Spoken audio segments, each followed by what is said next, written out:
Welcome, everyone.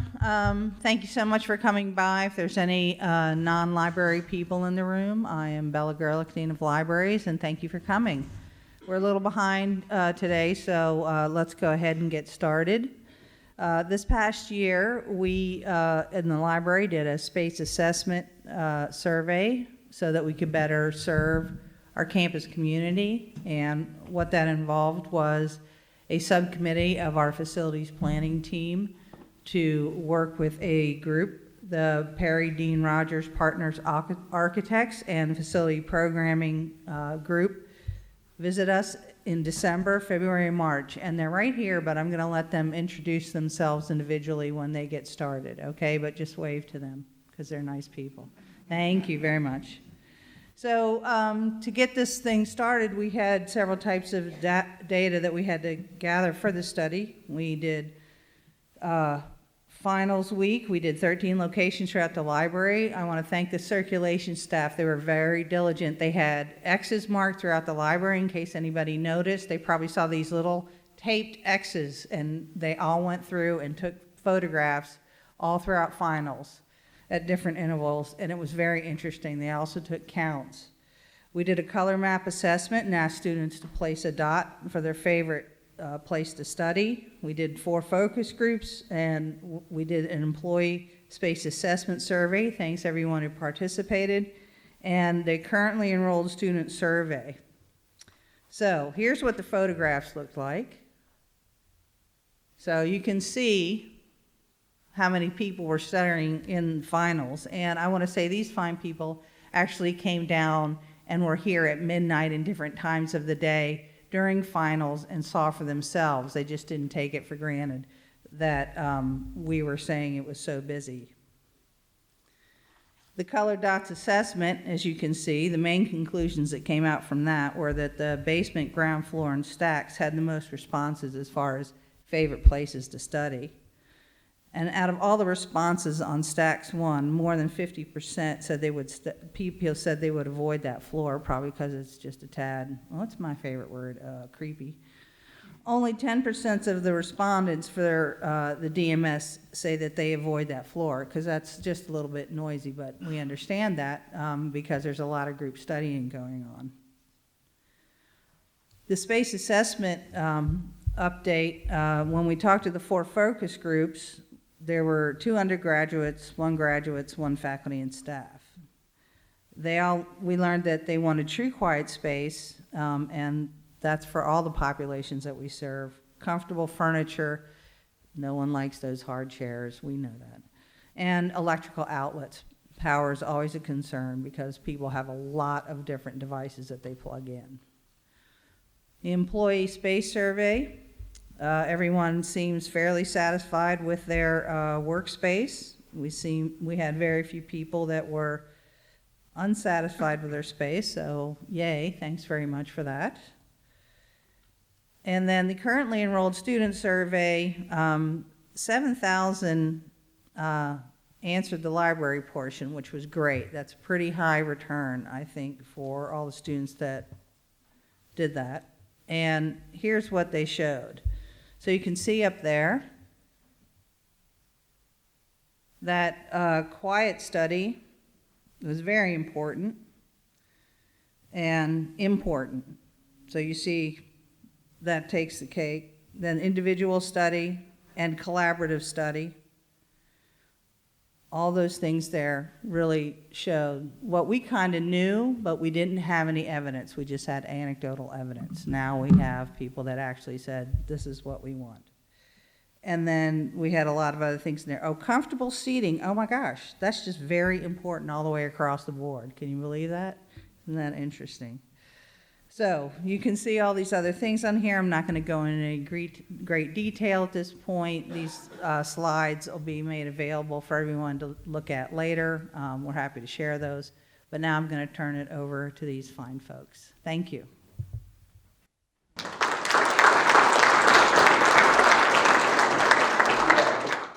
My name is Doug Lowe, and I guess as far as credentials, I have 2 children that came through Texas Tech. So when it comes to planning the library, I've got some skin in the game.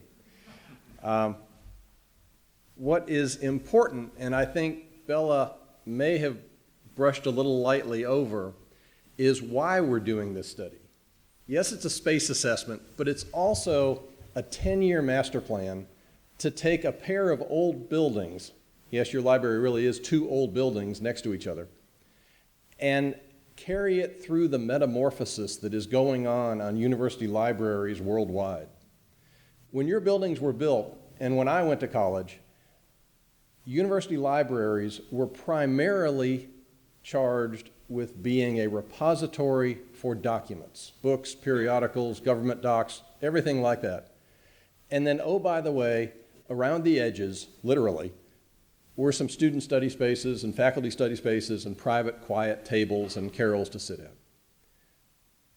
Now, if you fast forward 50-some years, the library is just as important on a great university, but its role has transformed.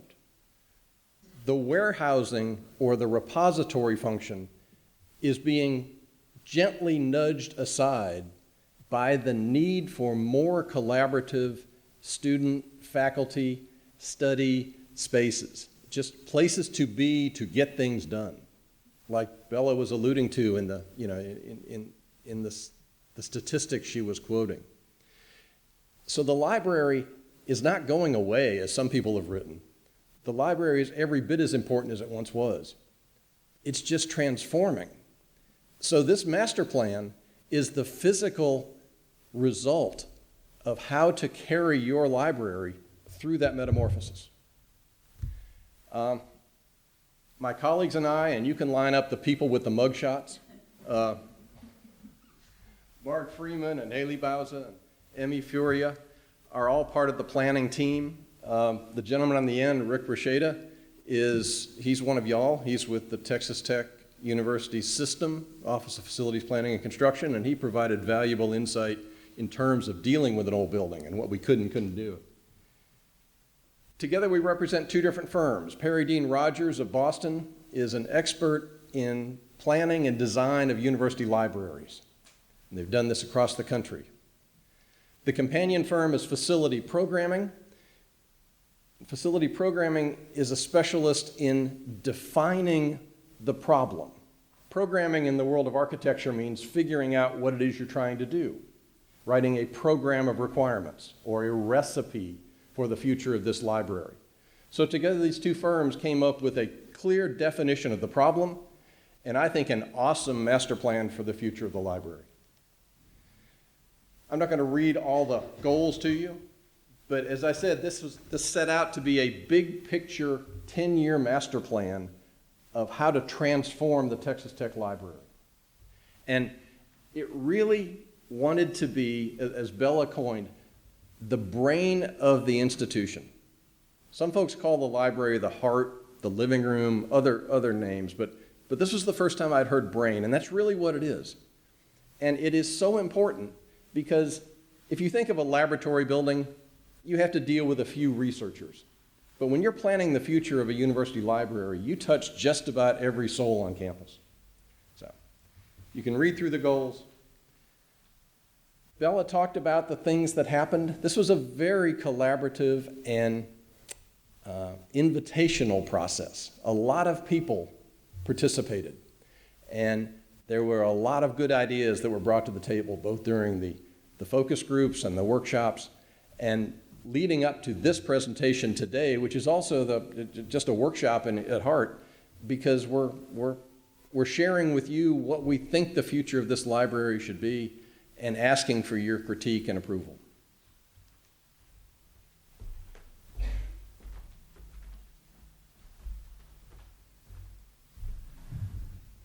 Hi everybody, my name is Mark Freeman. I'm with Perry Dean Rogers from Boston, and with Haley we have, and the consulting programming group, we've generated this work.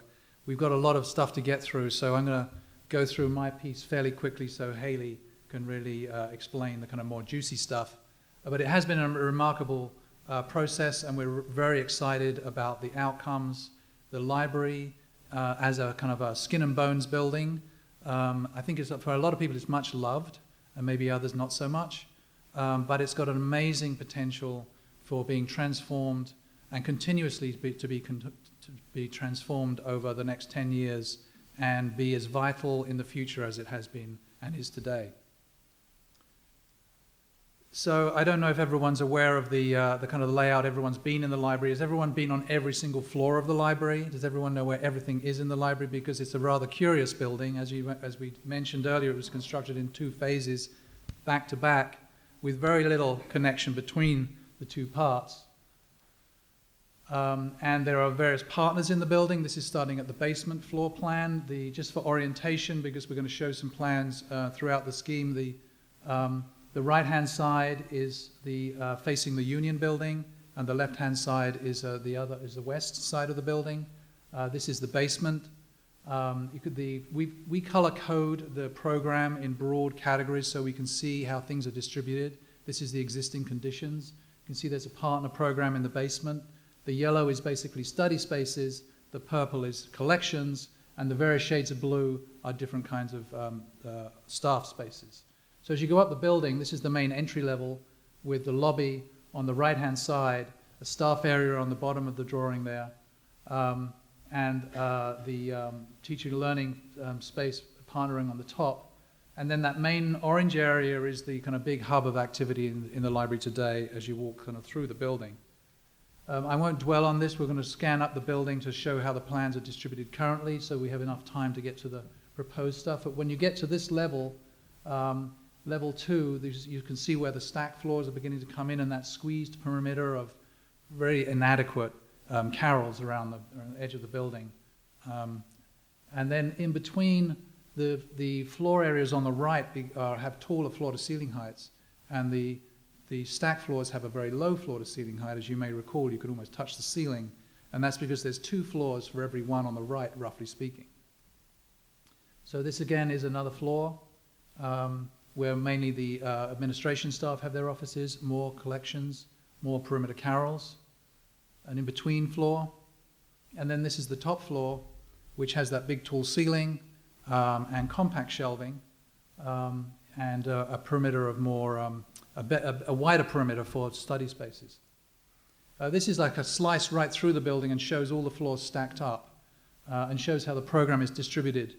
The thing to note here is that this floor, and this floor are made in concrete, and in between, we'll revisit this later, these thinner floors are metal, and they're metal floors supported on posts embedded in the collection shelving, and that's why they're kind of very low floors. It's quite a common practice in older buildings, but the great thing here is that in between ones are solid concrete.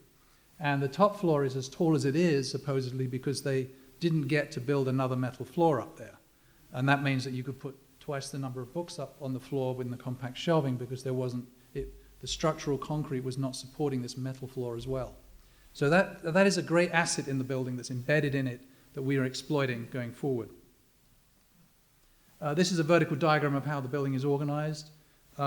This represents the kind of back-to-back elevator, where the building is built in different phases, and you can see there's only one connection, east-west, at the entry level, even though there are some very close proximities in elevation between, but the way the building was built, added onto, prohibits that connection very readily, but we can fix that. As was mentioned, there was a great effort to do a kind of an exploration of what the current conditions are like and how the building is coping with these peak times.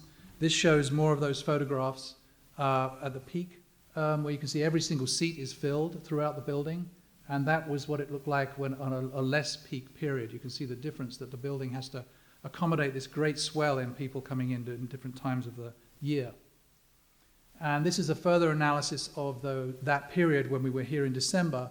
You can see that Friday through Wednesday exam prep time, the number of people on the left, and specific areas where there was this peak usage, particularly getting right up here.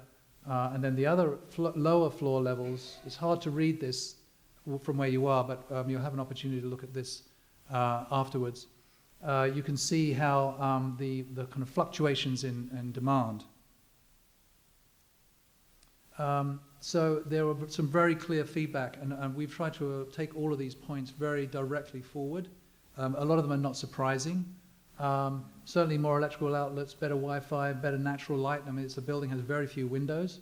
The lighting in the stacks is kind of a bit scary, and a lot of people just don't know where it is to turn on the lighting. Various things like that was essential feedback that enabled us to zero in on how to fix things. And with that, I'll hand it back over to Haley so we can move forward. There'll be an opportunity for questions at the end, which is why we want to kind of make sure we have an opportunity to get feedback. Hi, my name's Haley Bauza. I'm also with the architectural group.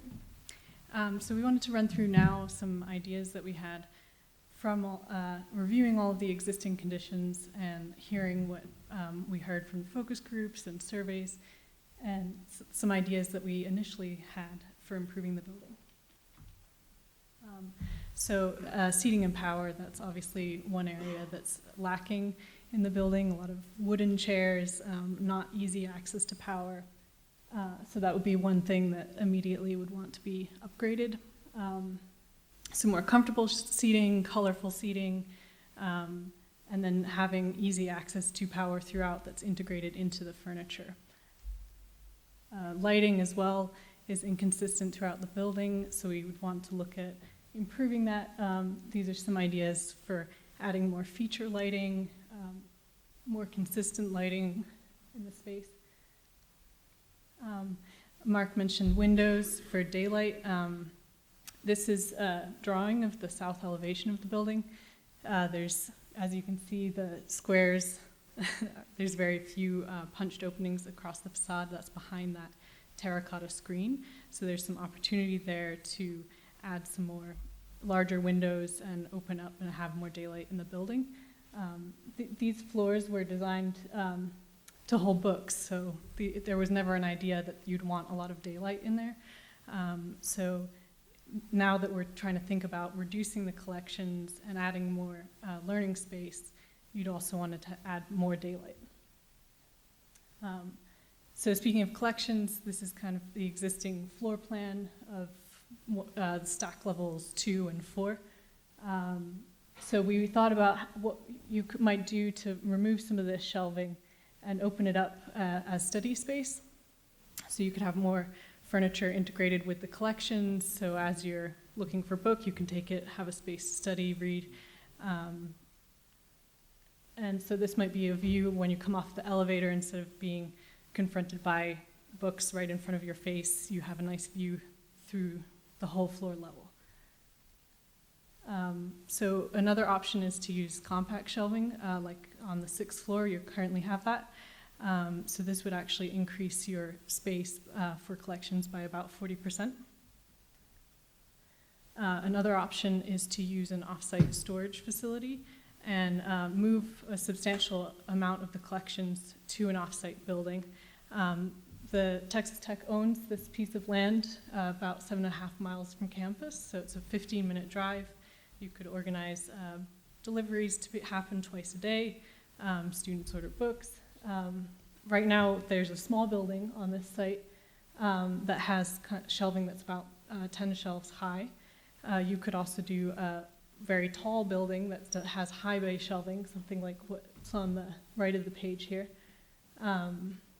So that's about 30-foot high shelving, and somebody goes in with a picker and pulls off the books, and they're organized by size instead of call number to be more efficient.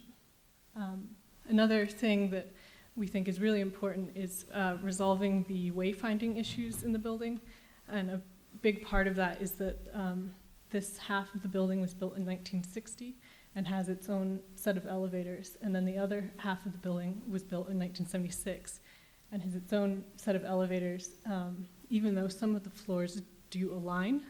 So the 2nd floor, for example, there is a connection, but currently it's blocked off by, I think, storage rooms. So we're thinking perhaps you could take out that entire elevator core and replace it with one bank of elevators that accesses every floor on each side, so that there's no confusion about which side you have to go into to get up the building. And also so that if you're up on the third floor over here, you don't have to go all the way down and back up again to get to the other side. We also talked about some spaces that would be great to add to the building that you don't have currently. So space for quiet study was definitely brought up as really important. So having a reading room that's a quiet reading room and dedicated to quiet study. There's a lot of examples here of similar spaces in other libraries. And then having a dedicated technology space was also important. We've seen a lot of libraries doing that recently and really showcasing the technology that they have on campus.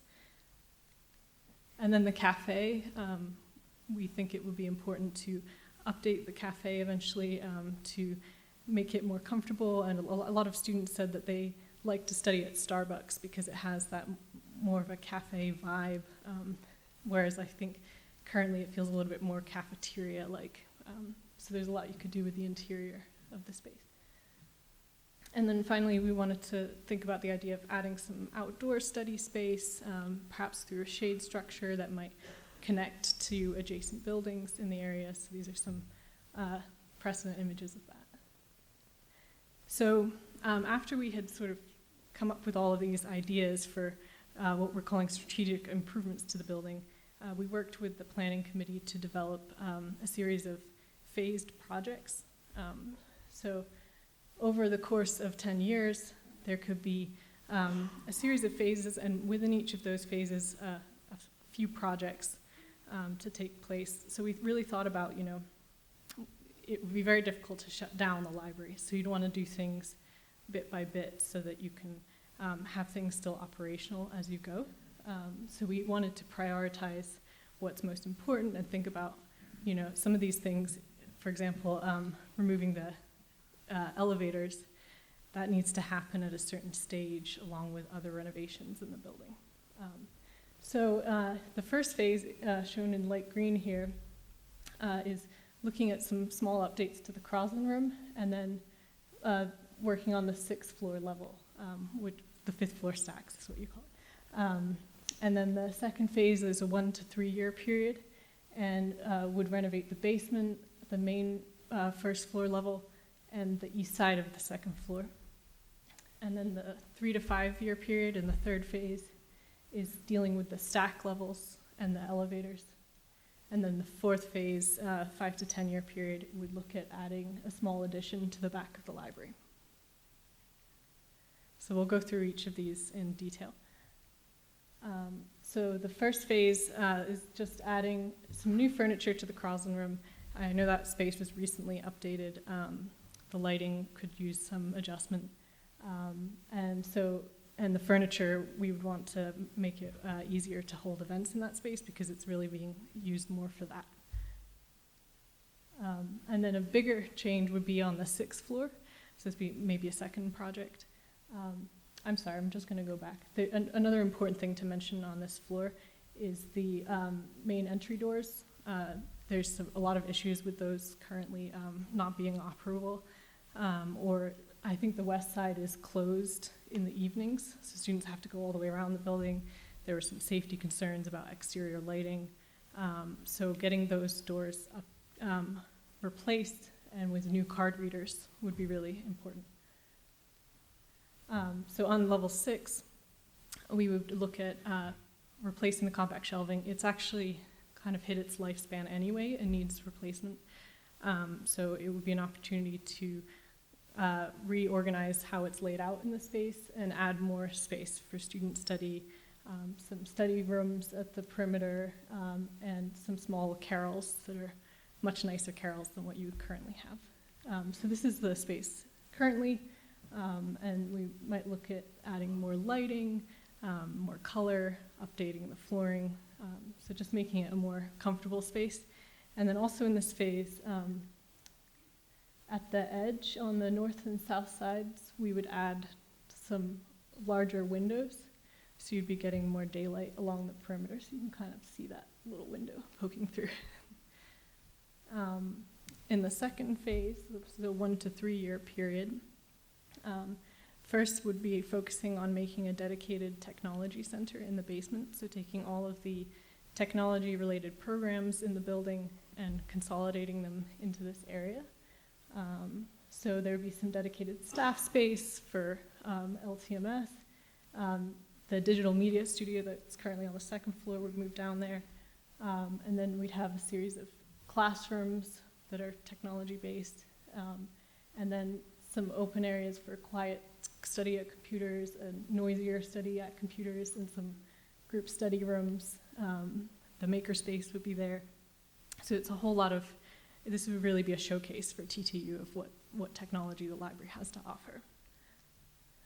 Another big change would be that at the center here, we're showing a stair that would be punched through to the first floor, so that when you come in, you can go down directly into the basement, because we heard a lot of people say, I didn't even know there was a basement in the library.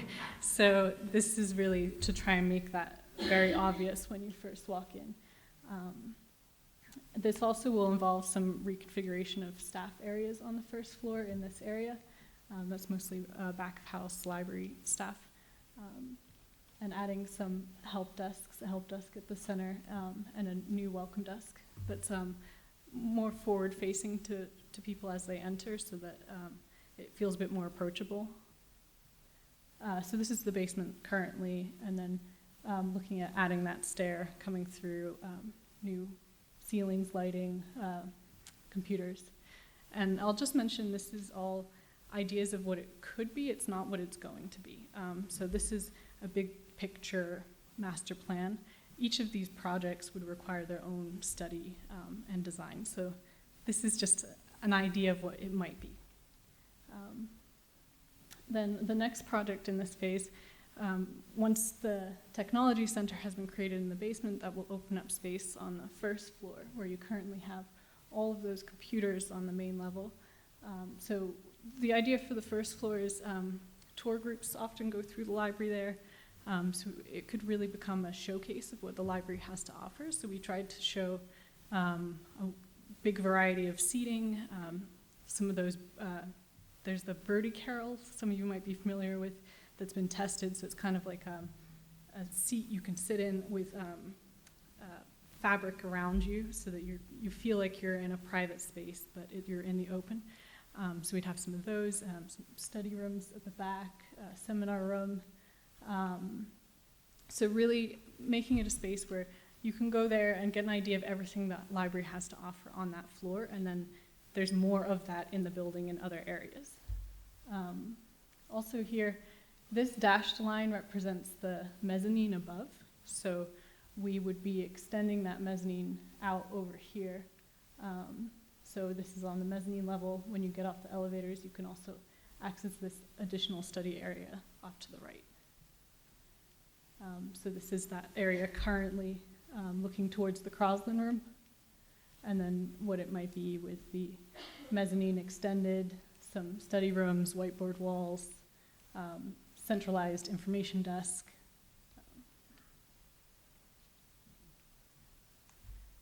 Then the fifth project, because DMS again has moved down to the basement, we open up space on the east side of the second floor, where we would propose creating a dedicated group study area. So there would be tables, study furniture, where it can be kind of a louder space,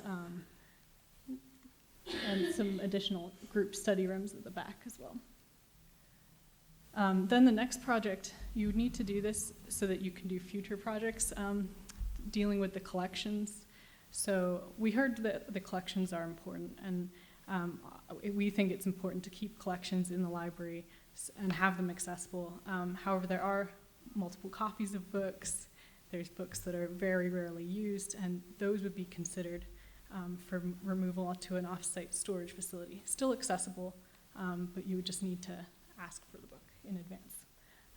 So this is looking at that off-site facility that already exists in the land there, and proposing a 27,000 square foot high bay storage facility. So it's this sort of tall, blocky building. And that would hold 1.9 million volumes, so that's about 69% of your collection. Another option is to do a very low building that's much longer and is more similar to what you currently have, but you can see that takes up a larger footprint. So that would require some study, again, to see what would be the best solution for you. And then because that would have happened in that phase, we can move on to dealing with the stack levels. So on the second floor, as Mark mentioned before, the floor above this is a metal floor. So we would look at removing that floor and making this a double height space.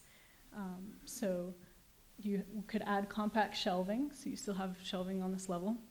And then a bunch of open study seating, a mix of sort of quieter seating and noisier.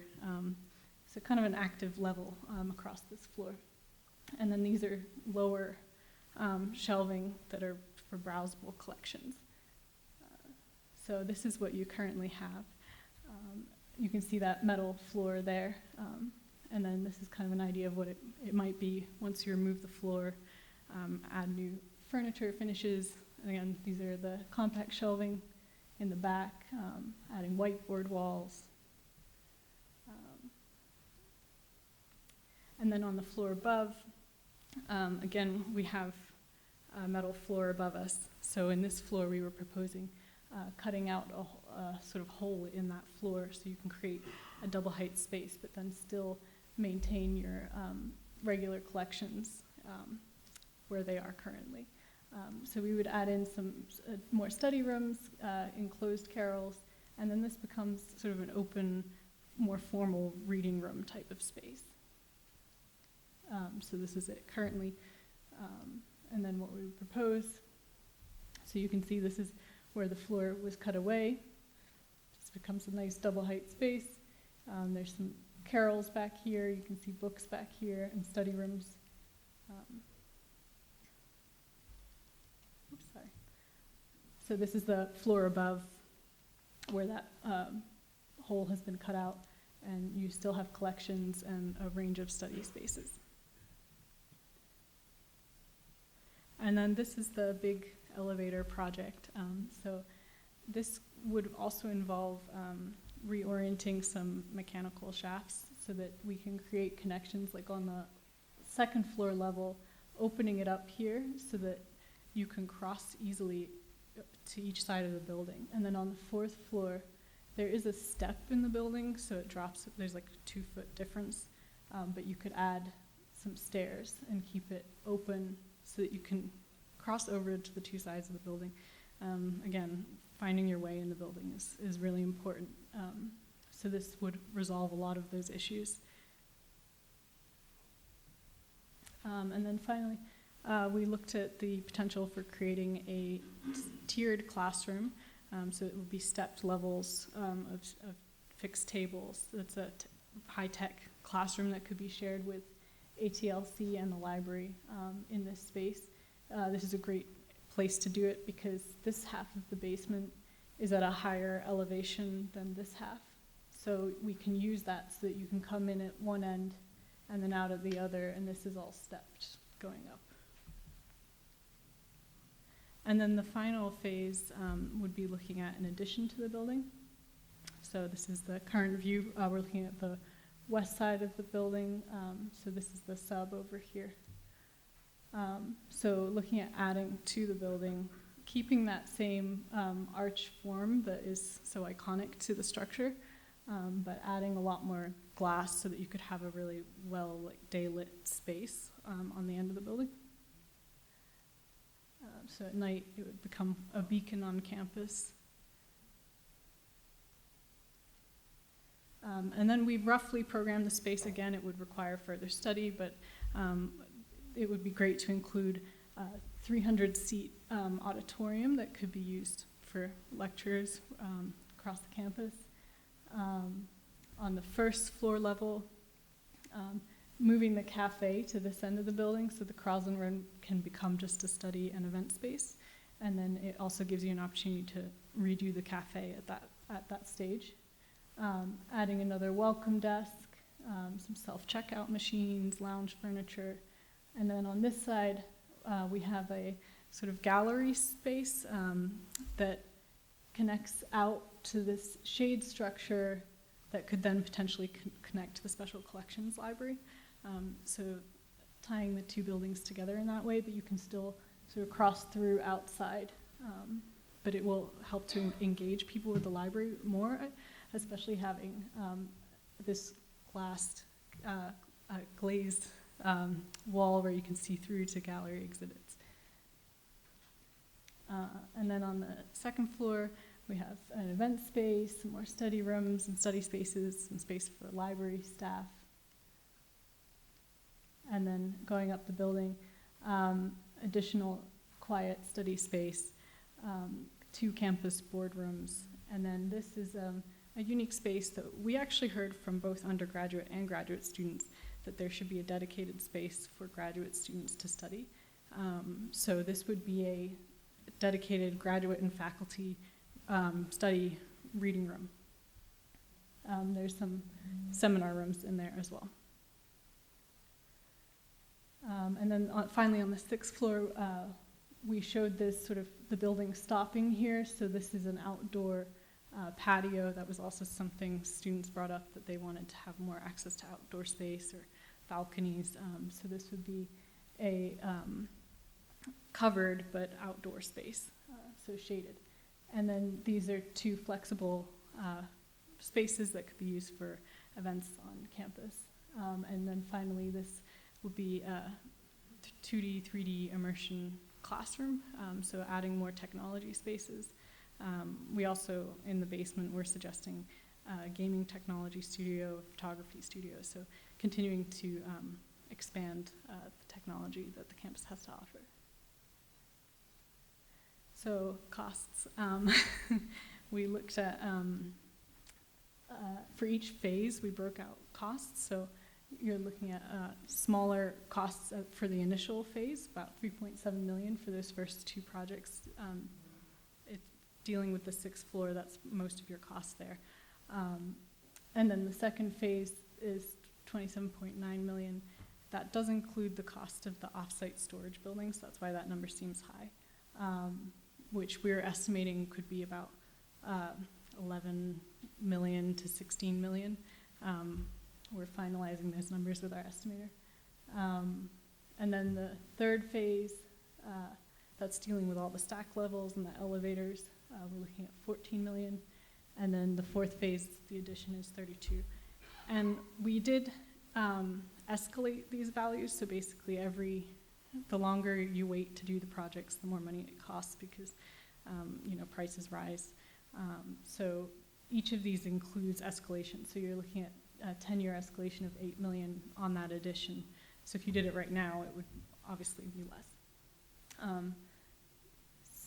There's some things that this estimate doesn't include, which are like upgrades to the mechanical system. We did not have a mechanical engineer on this project, so there would need to be further study done to see what state those systems are in.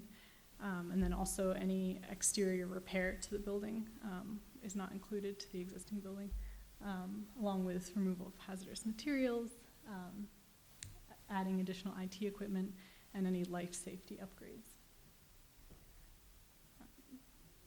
And all these costs do include furniture, which is a big part of the renovations.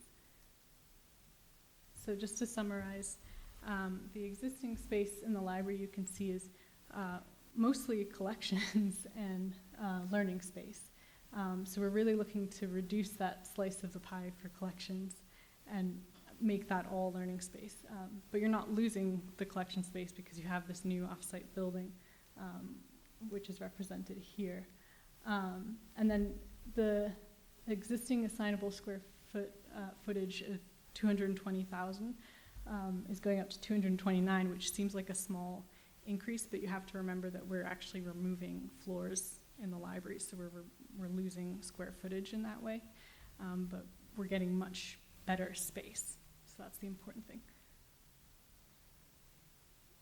So again, with the collections, it's about 70% moved off-site in these proposed plans, and the idea would be to maybe do that a little gradually, and as you can. And then for seating, with the addition, you're adding 1,200 seats. So really Right now, there's 2,100 seats in the library, so we're adding about 50% increase to your seating, which will be a huge help for increase in enrollment, and then also to deal with the space crunch that happens during finals currently. So that's it. So we'll open it up to questions.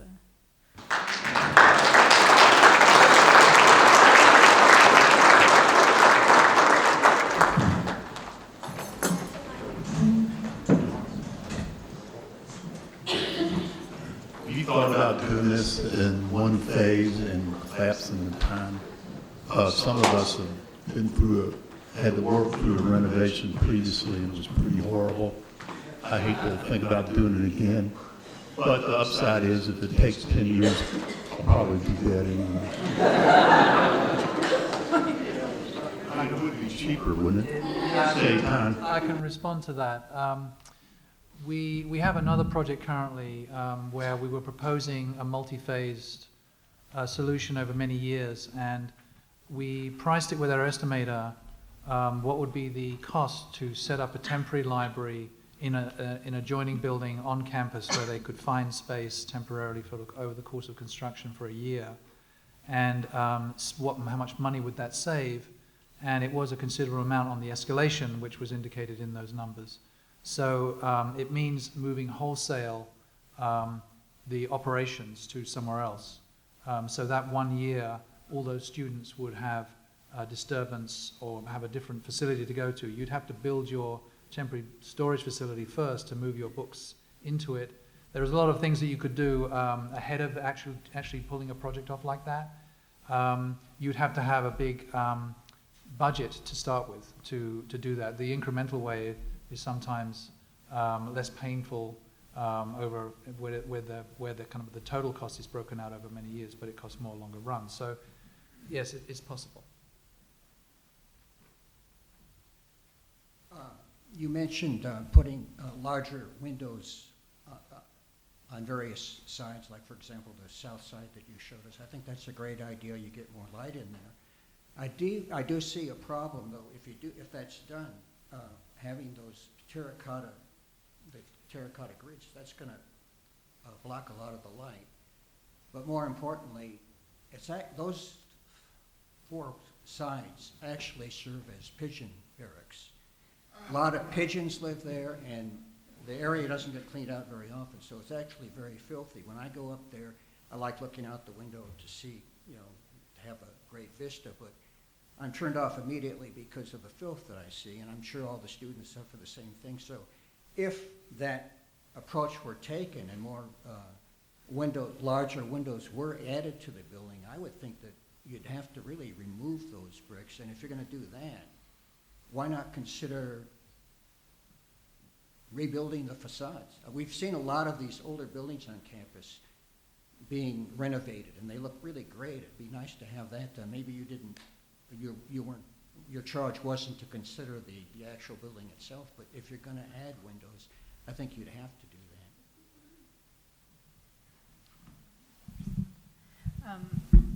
that. We did consider that, but we actually heard from a lot of people that they really love the way the library looks, and that. Yeah, that we heard it. Books stacked on their sides. That was a great idea. Give people directions as to how to find the building. It looks like a radiator. Yeah. So we did hear that it's kind of an iconic building on campus, and people like the exterior. So we hadn't considered changing it. It's certainly something you could consider. It will require some thinking about it. Yeah, one thing I will say is the nice thing about the shading terracotta is it acts as a sunscreen, right? So it's actually very sustainable when you think about it in those terms. But there are some nicer windows on the third floor where the library staff are. We've met in that some of those offices, and yeah. So I think it's also maybe doing some things to deal with the birds. So there's products out there that can help control that. So that might be.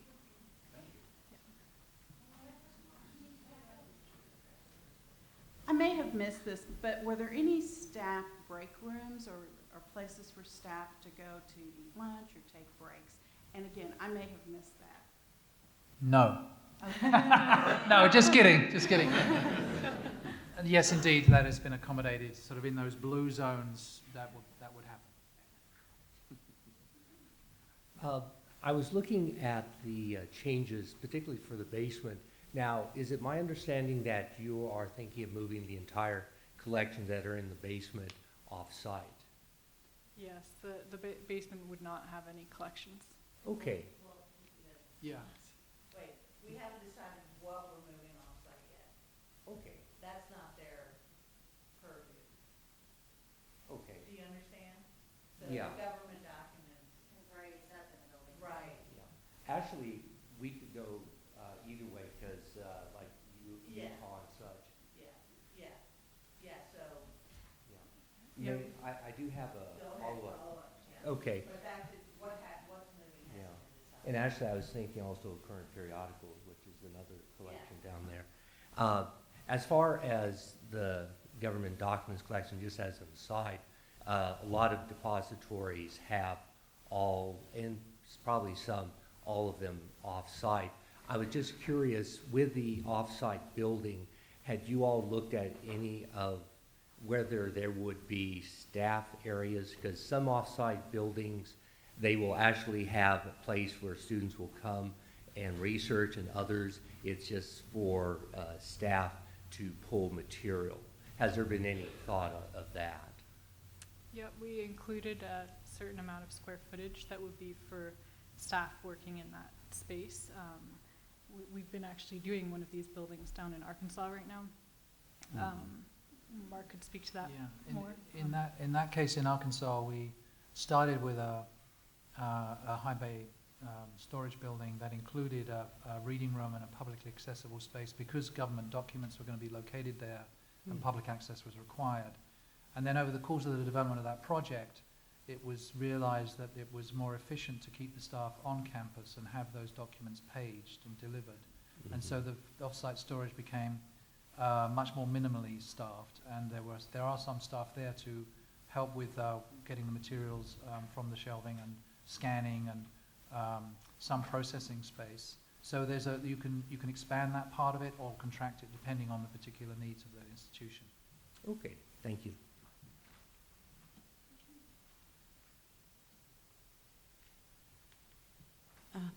I noticed in the stacks levels, there's going to be a large increase of people studying there, and I know that currently there aren't any or not extensive staff spaces already in those, but you're going to see a lot of people in those spaces.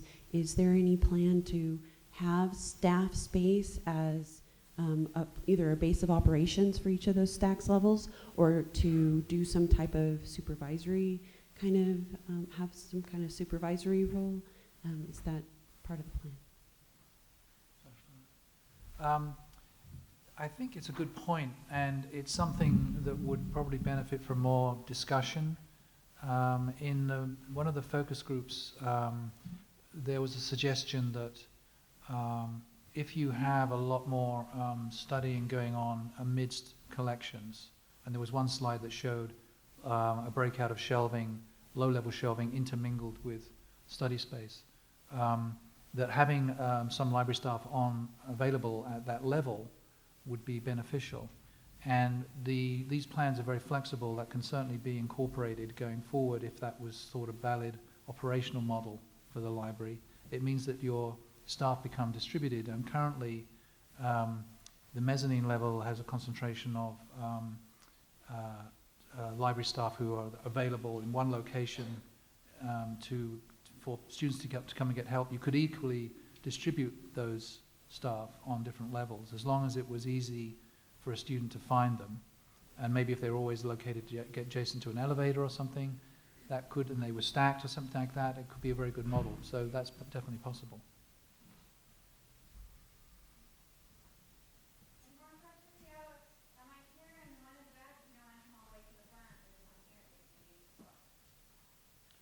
Just a general question. Isn't it cheaper to build a new building than to renovate an old one? And it seems like we could build 2 or 3 new buildings for the price of renovating this one. I don't know. We could build a new building on the parking lot and then tear down the old one and make a new parking lot. Yeah, I know. It's actually, there's a number of different ways of looking at that. One is that you minimize the phased pain of building a new building and moving into it. It's kind of very smooth to do it that way. It's definitely more expensive to build a new building because you've already got the walls, the roof, the floors. You've got a lot of that material that you'd otherwise have to buy. Would you like to respond? Right, you have the structure, the utilities, all that is already in place. So it wouldn't be more cost effective. Well, I saw the projected cost of building some of these new buildings on campus. They don't approach anything near what we're talking about. Yeah. This is a 365,000 gross square foot building, and the addition, and it's a 365,000 gross square foot building, and the addition we're proposing is 70,000 gross square feet. So that's, I think, pretty reasonable price to expect for that size. Yes, it actually ends up being very good value actually to invest this money in this building because it would be radically transformed as an experience and as a functional operation for relatively little cost compared to building that bigger building new. And also there's a fundamental sustainable goal in reusing an existing structure that also really helps at a more abstract level, that it's a sustainable thing to do is to keep a building and reuse it.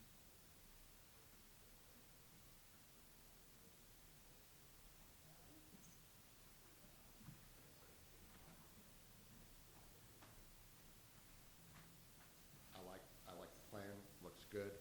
Question about connecting to the Southwest collection. You mentioned that people will be able to walk through. Are you looking to connect it on the mezzanine level, second level, or the ground level? I wasn't quite sure how you were going to do that.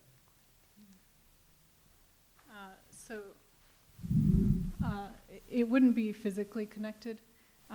You still would be able to walk through here, but there would be a shade structure overhead so that it feels connected. So yeah. I think also that is an idea that evolved quite late in the process, and it warrants a lot of study in its own right as to where is the best way to, if there's a more deliberate physical connection to that building, we would need to understand how that building is laid out inside better. But the principle, this really just captured the principle that it would be great if the library could, through some kind of exhibit space, connect between the two buildings, but also maintain that very busy thoroughfare at the same time, somehow manage that balance. You kind of glossed over it in your presentation, but on stacks or main mezzanine level 1, you had a reconfiguration of the staff space, and I oversee that staff space, so I have a personal interest in that. Yeah. Obviously, the nature of what we do, we have stacks that are sectioned out from or a collection that is separate from the rest of the library for privacy reasons and accessibility reasons and things like that. And currently, our ceiling heights are 6 feet tall, so will they be raised up in the hopes of getting regular shelving there, or is that height level underneath the mezzanine going to stay at 6.5 feet? Yes, it would be the same height underneath the mezzanine, and you're right, we did not talk too much about this area where we have removed offices underneath the mezzanine. The reason we looked at that is because those offices are actually hiding some pretty great windows.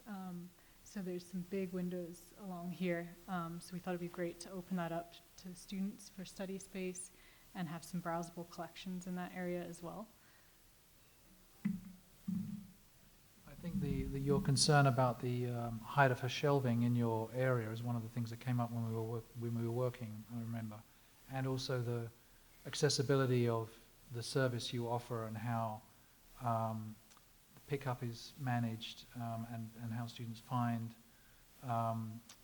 reserves or interlibrary loan collections. That whole operation with moving some of the, revisiting how the service points work in the building, we would be part of a much more detailed staffing study and laying out spaces and understanding workflows. This is really to capture a much kind of bigger idea, but that has certainly been worth revisiting when one of these projects went forward that addressed that.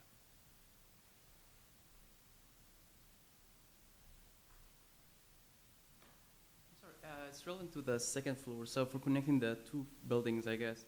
So are you planning to just, I guess, connect them through the elevator or like some stairs, or make them like one big floor with like two level thing? I don't know.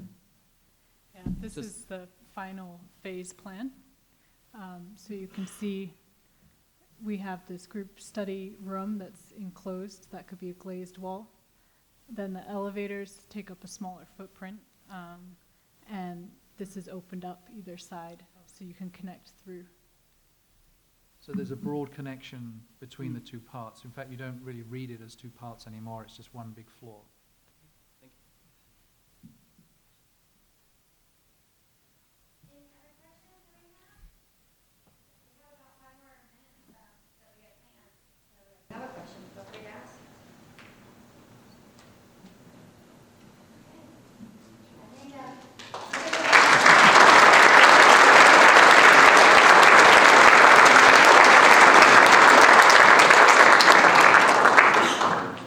So thanks everyone for coming. We'll have the slides and we'll have a packet and everything. We'll keep those probably on reserve for people that can come and look at them, because I know just looking at them here is hard to do, and then you'll be able to study them and ask questions if you like. And this, of course, will be taped, and we'll let you know when you can take a look at it if you want to look at it that way again. All right, if you have any questions, send them to the facilities subgroup, and we'll be happy to answer them or pass them along. So thank you, everyone.